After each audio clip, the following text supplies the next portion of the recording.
Welcome to the Investors Trading Academy Economic Calendar of the Week. Each week our news analysts review the upcoming economic events that you should be monitoring. The results of the negotiations between the UK and the European Union in Brussels and their implications will likely set the tone for the coming week in sterling markets. Cameron managed to wring a deal out of his European peers. The spotlight will turn on the exact timing of the referendum, with investors increasingly eyeing the results of the different polls in the run-up to the vote.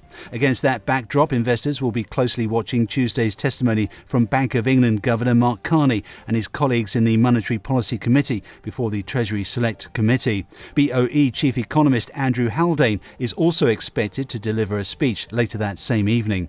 Important as well, the G20 finance ministers will descend on Shanghai on Friday and Saturday, with recent volatility in markets and exchange rates expected to be the main topic of debate, especially as pertains to China's currency and recent policy moves in Beijing. A relatively mixed week ahead from an economic standpoint, with a raft of Tier 2 data expected to keep volatility ticking along despite the fact that there are few guaranteed market movers to watch out for.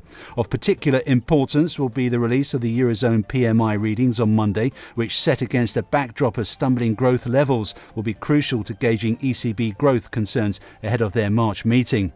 In the US, there is the usual bevy of economic indicators to be released, with the focus on the housing sector.